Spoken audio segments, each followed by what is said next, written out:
as how it's Spirit Day today on October 20th, 2010, I thought I would take a moment to make a video and talk about not my coming out story per se, but more of my realization story.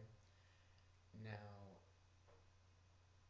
unlike the poor seven young men who hang themselves based on their sexual orientation or their perceived sexual orientation, I was mainly bullied due to the fact that I had glasses, that I hung out with girls, and that at the time I was fat. Now, I was also bullied for the fact that I wasn't the religion in the area, which was primary Mormonism, and I was also bullied just based on the fact that I wasn't well liked. But thankfully and luckily, I wasn't bullied as harshly based on my sexual orientation. Though I will say that there did come a time during my freshman year of high school when I was struggling with my sexuality so much that I started telling people I was asexual to avoid being labeled as either gay or the rumor that I was going out with girls who were heavier by society standards and as such fat and unugly. I mean, not unugly, and ugly. But seeing as how that isn't particularly the point of the video, I wanted to tell you a little story. I struggled with my sexual orientation for a very, very long time. I entered puberty when I was 9, though for what reason I don't know. And up until the time I was about 11, I had never really had any kind of sort of sexual feelings. But then I began to notice that I was attracted to the same sex.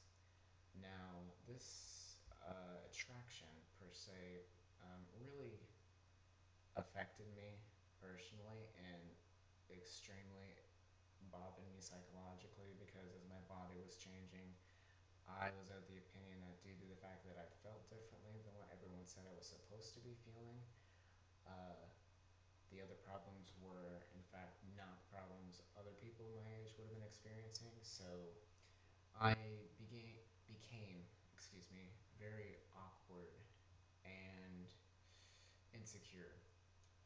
But then when I did turn 11, I did figure out I was gay, and I eventually kind of accepted that. But I always repressed it, thinking, it doesn't matter right now. But then when I was 14 uh, and a freshman in high school, our drama teacher at the time took us on a field trip to Rigby, Idaho to see the college perform. And at the time, I had just received a book in the mail called A Density of Souls by Christopher Rice. Now, for anyone who doesn't know what the book is about, the book is about a group of friends who end up growing apart due to their differences, but particularly the difference of the main character, who, in fact, is gay. And while I was reading this, most of which I read on the bus, I kind of start having an epiphany, particularly the point in the book where the young man is receives his first kiss from another young man in his class, and I had an epiphany because of it. And at that point, I had realized I was gay, and by reading that book, I knew it wasn't wrong because I was aware of the fact that the author himself was gay, and there didn't seem to be any problem with it. So that in itself is basically my revelation story. And I am of the belief that a lot of people do not get that kind of epiphany, especially not as young as I did. Some people don't have that epiphany until they're long out of high school and into college. And some people may not even have that epiphany until they're in their 30s or 40s. But it's a sad thing, seeing as how the seven young men and also countless other children and young adults, and even adults and the elderly who may be struggling with it because they came out of that repressed time period. It's sad that people are still. It's sad when people get so depressed and feel so alone that they do decide to kill themselves. And I've heard people say that it's a selfish way out and that it's, the wrong way out and that it's wrong. And I've heard many people give bad testament to the fact that suicide, if you are a theist in general, that you will not get to the grand kingdom, the great afterlife, the eternal grace, or whatever your religion may say, just based on the fact that you kill yourself. And I think that's sending a really negative message to people who may be thinking about that but may not have any strong inclinations toward it, because it is not selfish to feel as though you are worthless. It is not selfish to feel as though you are alone, because the sad and honest thing about it is that it's not a selfish emotion. It's a, it's a very helpless feeling. Helpless is what should be attributed to that, and it should not be called selfish in any way. And I don't know.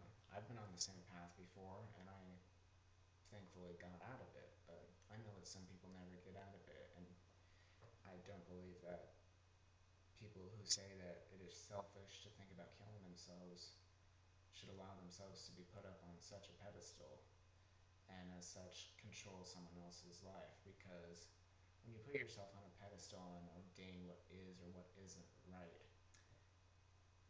in something like that, it's putting an unnecessary source of power in your hands. And if the power is being used on someone who's very influential, it might not end well. But that might just be my opinion. But I am not of the belief that you should say whatever someone's feeling is selfish or not, because human emotion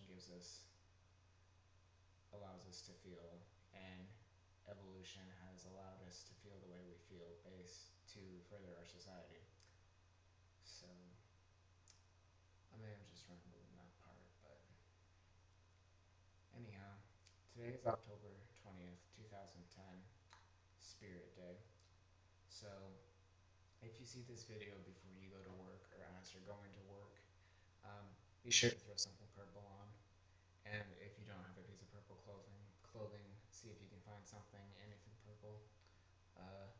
Help honor the 7 young men and the countless other unnamed faces who have ended their lives this year and throughout the past years based on their perceived orientation or their real sexual orientation.